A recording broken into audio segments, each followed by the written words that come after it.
Ok, galera, bem-vindo ao canal do professor Ranieri Andrade. Nessa aula nós vamos tratar da pressão atmosférica, né? Vamos concluir, na aula anterior nós falamos sobre o teorema de Esteve e comentamos um pouco sobre essa pressão atmosférica. Vamos falar também sobre vasos comunicantes. A pressão atmosférica, ela é a pressão exercida pelo peso do ar sobre a superfície da Terra. Ela foi evidenciada pela primeira vez pelo cientista italiano Evangelista Torricelli. E ele fez a seguinte experiência: ele pegou um tubo e encheu esse tubo de mercúrio, né? Colocou mercúrio aqui dentro desse tubo e colocou a extremidade aberta desse tubo dentro de um recipiente também contendo mercúrio e depois soltou. Essa extremidade aqui é fechada, não tem entrada para o ar.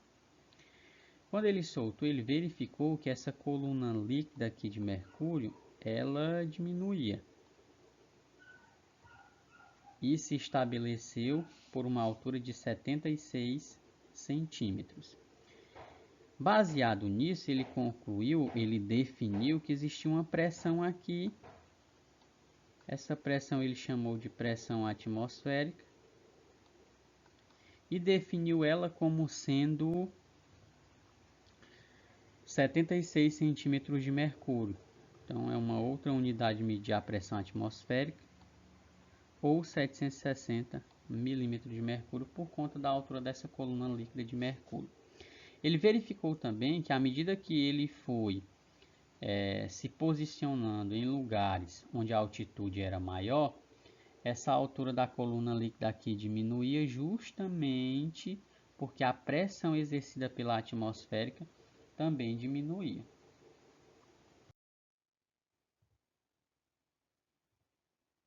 Essas ideias da pressão atmosférica também pode ser trabalhada na questão de vasos comunicantes por conta desse equilíbrio hidrostático.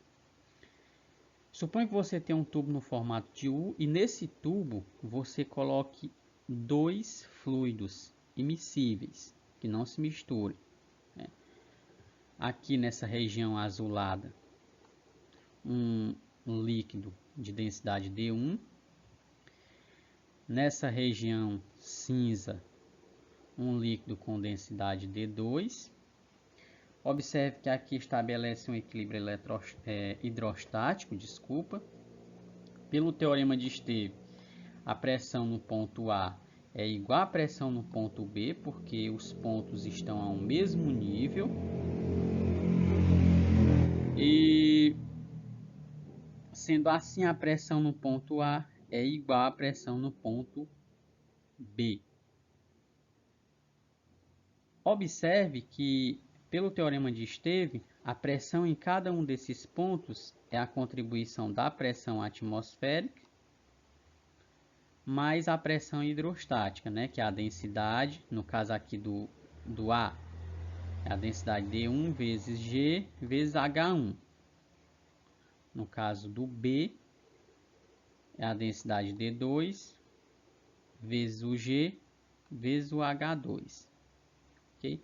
Se você cancelar esses termos aqui, ó, que são iguais, e cancelar o G, também é igual nos dois termos, surge uma relação matemática entre a densidade, a altura da coluna líquida no fluido 1, a densidade e a altura da coluna líquida no fluido 2.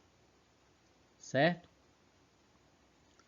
Então essa aqui é uma expressão matemática que resulta dessa combinação de fluidos immiscíveis no tubo no formato de...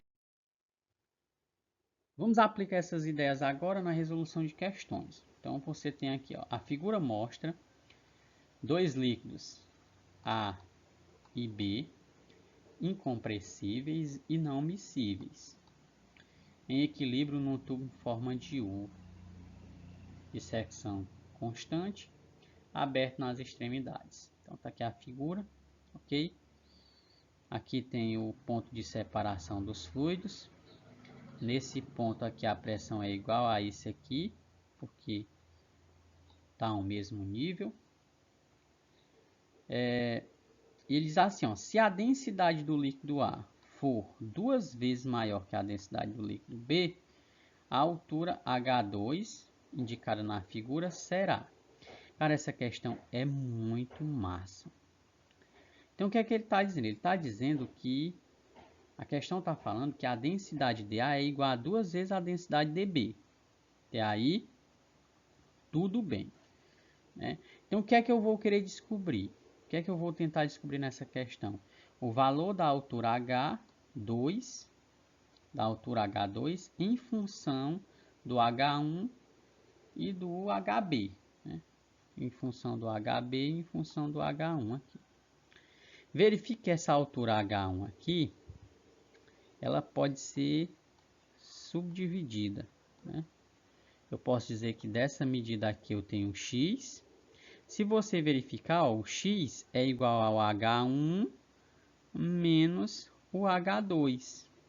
Então, você tem esse termo aqui que você vai precisar utilizar também. Aplicando essa ideia na relação matemática do vaso comunicante, você tem o seguinte, ó, que essa altura aqui, a densidade do fluido dA, vezes essa altura aqui, que é o x, é igual a dB, densidade do fluido B, vezes a altura HB, que é essa altura aqui, ó. Até aí tudo bem. Só que aqui você tem termos que você não conhece os valores, então você pode substituí-los, na verdade, por essa relação. Por exemplo, dA é 2 vezes dB. O x é H1 menos H2, então você substitui, ok? No lugar de dA, 2 vezes dB, no lugar de x, H1 menos H2.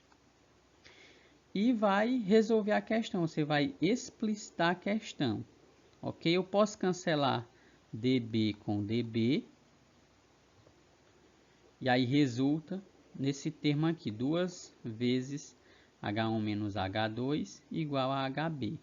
Então, você vai passar esse 2 para o outro lado dividindo o HB. Então, fica o termo dessa forma. E vai levar o H1 para o outro lado, né? Deixando apenas o H2 para que ele seja explicitado. Então, fica assim. Menos H2 igual a menos H1. Ele estava mais, passou negativo, mais HB sobre 2. Aqui você vai explicitar o H2. Então, é só você trocar o sinal de toda a expressão. Então, fica H2, né? Tem aquele velho ditado, multiplicar por menos 1. Então, fica H2 igual a H1, trocou o sinal também, menos HB sobre 2. Tem essa opção? H1 menos HB sobre 2, o item A. Questãozinha simples, né? E muito interessante de resolver. Massa demais, ok? Um jogo de equações espetacular. Combinação show. Dando sequência, nós temos aqui o seguinte, ó. A lei de Esteve está relacionada com variações que se podem fazer sobre a pressão atmosférica e a pressão nos líquidos. Sendo os vasos comunicantes uma das suas aplicações mais usadas.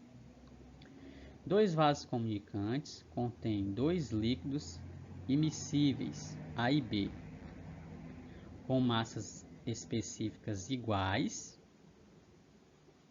respectivamente a massa específica, você pode considerar como sendo a densidade do A 1,5 grama por centímetro cúbico, do B 2,5 grama por centímetro cúbico.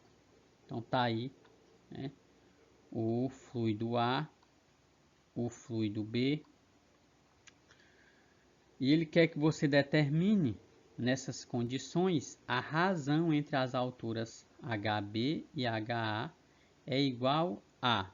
Então, a razão se aplica à equação dos vasos comunicantes, dA vezes HA, então a densidade do fluido A vezes a altura HA é igual à densidade do fluido B vezes a altura HB. Substituindo os valores, né? A densidade de A é 1,5, a densidade de B é 2,5.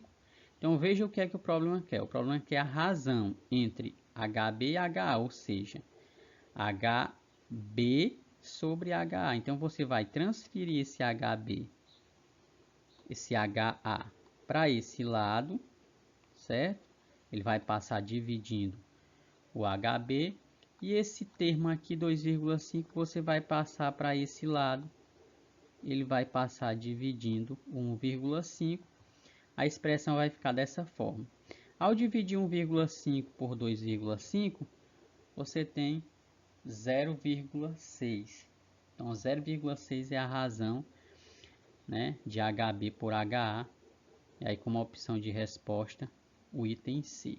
Essas questões de vaso comunicante, você percebe que são muito simples de resolver. Os termos matemáticos não são complicados. É só você compreender bem o conceito e as definições. Temos aqui uma outra questão. Essa questão é muito interessante também, da FUVEST, né? Interpretação gráfica e uma compreensão dos conceitos. Um avião que voa a grande altura é pressurizado para conforto dos passageiros, para evitar sua explosão, certo? A pressão externa diminui muito, então ele é pressurizado justamente para que não haja danos aos passageiros. É estabelecido um limite máximo de 0,5 atmosferas para a diferença entre a pressão interna no avião e a pressão externa, ou seja, a pressão fora em relação à pressão dentro tem que dar uma diferença de no máximo 0,5 atmosfera. Diz assim, o gráfico representa a pressão atmosférica P em função da altura H acima do nível do mar.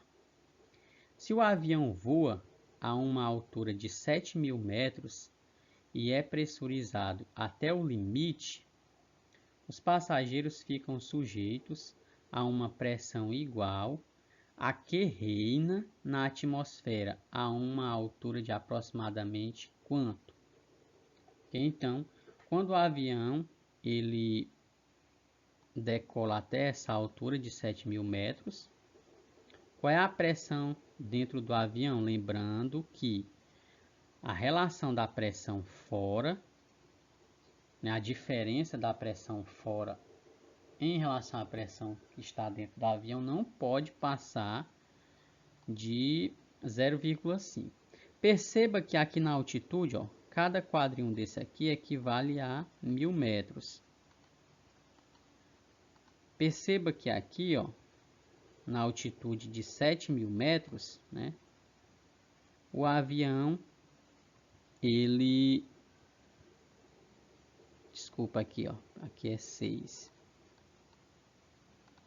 Pressão aqui, ó, na altitude aqui de 7.000 metros, verifique que a pressão é 0,4 atmosferas, ok? Verifique que se for a pressão é 0,4, para que a diferença seja 0,5, então dentro do avião a pressão tem que ser, vou chamar de PD, tem que ser igual a 0,9. Por quê? 0,9 atm.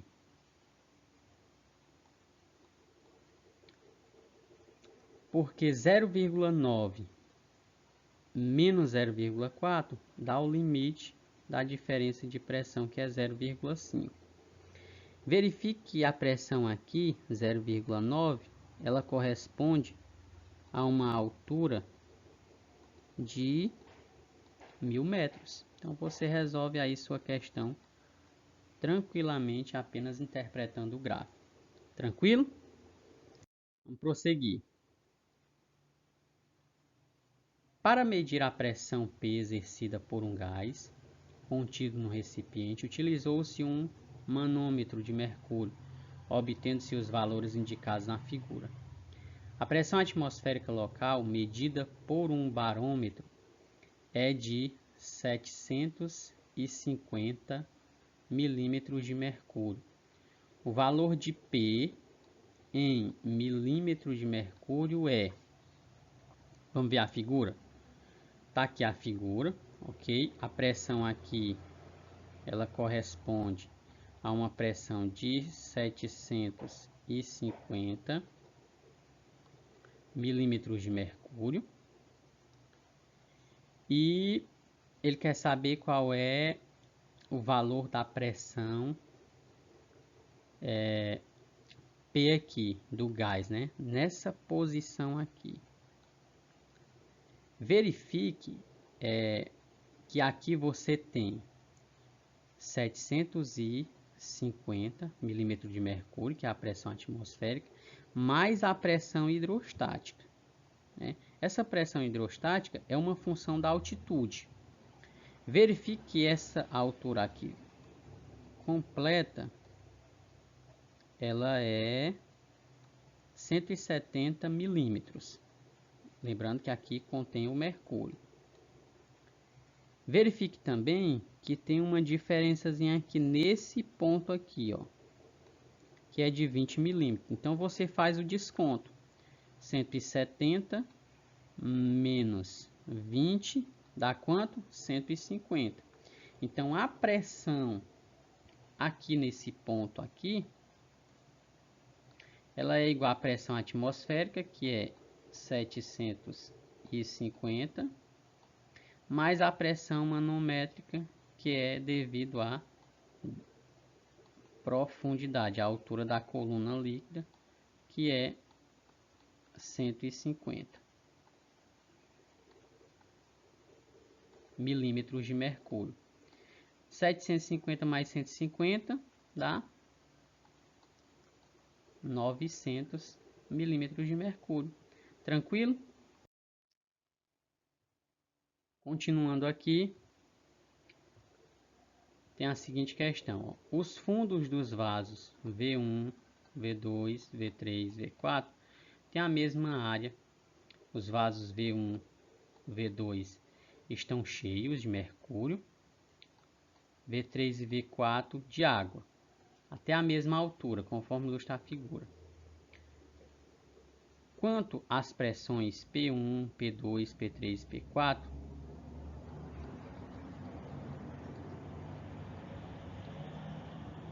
exercida pelos líquidos nos fundos dos vasos V1, V2, V3 e V4, respectivamente, pode-se afirmar que...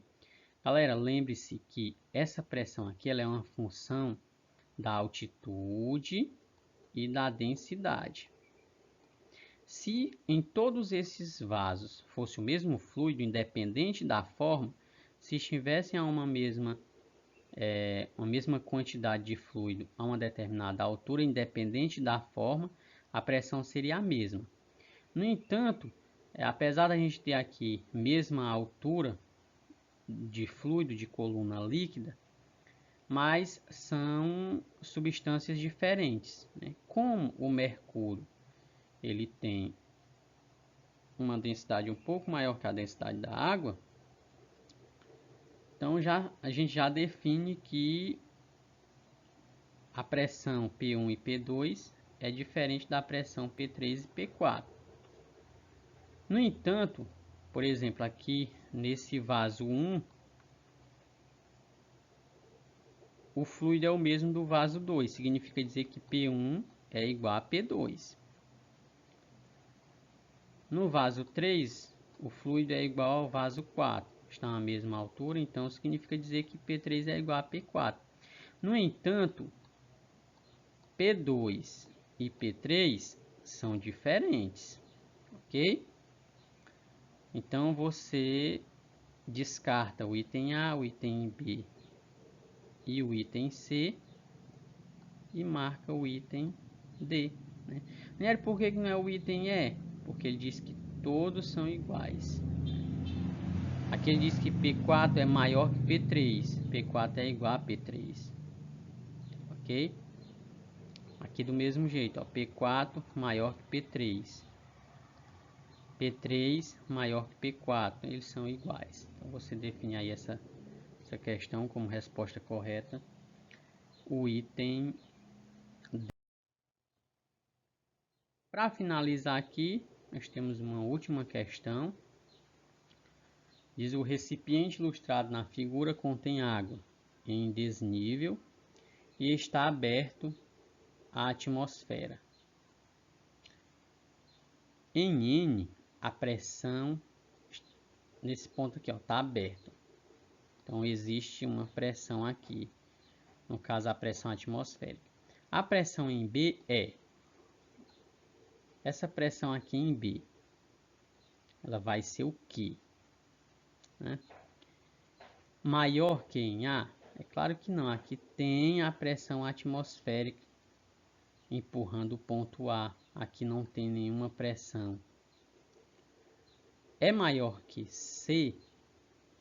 Aqui C tem uma pequena pressão, está uma maior profundidade. Então ele não é maior, na verdade ele é menor. É maior que em D? Muito menos. Em D aqui é que a pressão é elevada, tem a pressão atmosférica e ainda tem a pressão hidrostática. É igual à pressão em A? Não.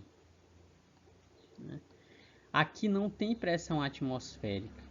Aqui no A tem pressão atmosférica. É menor que em A? É menor que em A. Okay? Então é só você verificar essas ideias. Tudo bem. Galerinha, gostou? Na verdade, gostaram? Se você gostou da aula, não deixe de deixar o seu joinha. Compartilhe em suas redes sociais para que mais pessoas estejam recebendo esses conteúdos. Eu recebi reclamação de alguns estudantes que queriam videoaulas que resolvesse alguns exercícios. Então, a maioria das videoaulas que vocês encontrarão na internet, poucas aplicam os conceitos as ideias do conteúdo e ao mesmo tempo resolvem exercícios. Então, eu estou tentando mostrar para vocês a ideia expositiva, os conceitos e em seguida a resolução de exercícios para que você consiga fixar, consiga compreender melhor o assunto. Show de bola, beleza?